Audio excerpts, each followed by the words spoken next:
बोल रहा है, शुरू कर दे। सवाल बोल रहा है यदि किसी आयत के, यानी मान लो एबीसीडी एक आयत है जिसका लंबाई कितना दिया हुआ है 15 मीटर और चौड़ाई कितना दिया हुआ है 10 मीटर। तो क्या मांग रहा है? आयत का परिमाप, आयत का क्षेत्रफल और आयत का विकर्ण, ये सभी ज्ञात करना है। ठीक है, तो सबसे पहले हम क्या करेंगे, सबसे पहले हम छोटा सा फॉर्मूला पहले लिख देते हैं। ठीक है, तो ध्यान दो आयत के बारे में। ये आयत है, ठीक है, ये एल हो गया इसका लंबाई और बी हो गया इसका चौड़ाई। इसका नाम दे देते हैं एबीसीडी। ठीक है, चलो लिखो यहाँ पे आयत का क्षेत्रफल बराबर क्या होता है, लंबाई गुने चौड़ाई। अब मान लो एरिया बराबर ए होगा, एरिया यानी क्षेत्रफल, इसका क्षेत्रफल क्या हो जाएगा एल बी, यानी ए बराबर एल बी, यानी क्षेत्रफल बराबर लंबाई गुने चौड़ाई। चलो आप ध्यान दो, अगर आयत का परिमाप का बात करेंगे, आयत का परिमाप का बात करेंगे तो क्या हो जाएगा जल्दी बताओ, 2 इंटू लंबाई प्लस चौड़ाई।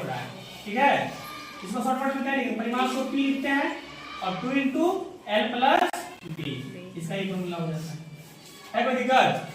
अब ध्यान दो, अगर आयत का विकर्ण का बात करें तो आयत का विकर्ण क्या होता है, आयत का विकर्ण होता है लंबाई का स्क्वायर प्लस चौड़ाई का स्क्वायर और उसका रूट अंडर, है ना। इसको डायगोनल डी लिखते हैं विकर्ण को, तो क्या हो जाएगा डी बराबर L square plus B square और उसका रूट अंडर। ये तीन फॉर्मूला है, इसी तीन फॉर्मूला से क्या हो जाएगा, ये वाला सवाल बन जाएगा, बन जाएगा।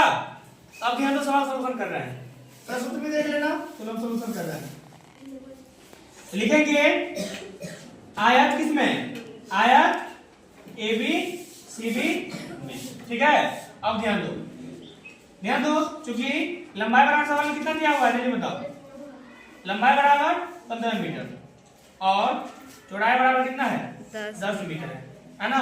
लिखेंगे इसीलिए आयत का, है ना, क्षेत्रफल बराबर, जल्दी बताओ फॉर्मूला भी क्या बताएं, लंबाई गुने चौड़ाई, यानी लिख सकते हैं एल गुने बी।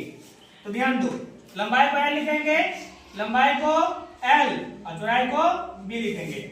एल गुने बी कितना हो गया 15 गुने 10, 15 9 के 150 मीटर है ना, तो मीटर स्क्वायर हो जाएगा। कोई दिक्कत है यहाँ पे?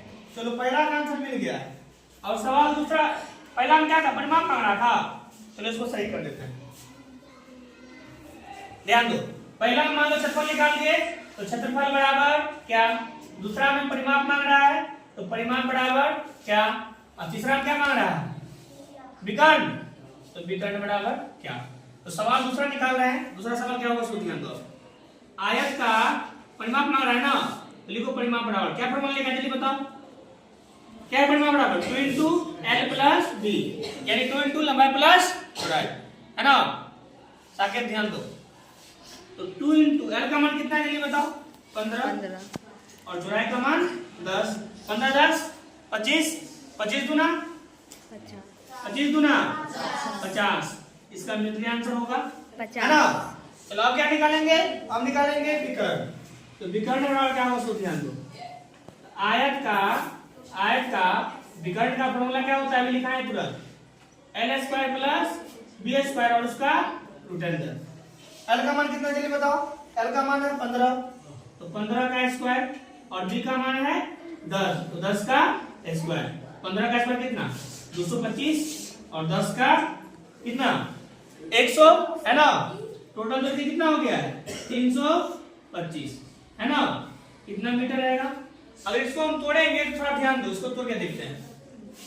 325 को तोड़ो 5 से, कितना होगा यहाँ पे 6 5 30, 5 6 25, फिर 5 से 13 5 65। इसको हम लिख सकते हैं ऐसे करके, जो 5 गुने 5 गुने 13, ठीक है, 2 5 का 5 बाहर निकल जाएगा, रूट में क्या हो जाएगा 13, यानी 5 रूट 13 आंसर हो जाएगा। इस प्रकार से सवाल हम सॉल्यूशन कर सकते हैं। अगर ये सवाल सबको समझ आ गया है, एक सवाल तुम लोगों को हम दे रहे हैं, है ना, बना के दिखाना है।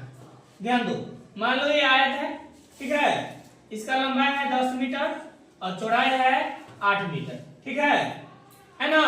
मान लो एबीसीडी एक आयत है, एबीसीडी क्या है, आयत है। इसमें सवाल क्या निकालना है, एरिया बराबर क्या, परिमाप बराबर क्या और विकर्ण बराबर क्या। यानी क्षेत्रफल निकालना है, परिमाप निकालना है और विकर्ण, वही बात, क्षेत्रफल परिमाप और विकर्ण सभी निकाल के जल्दी दिखाओ तो क्या होगा इसका आंसर, जल्दी बताओ।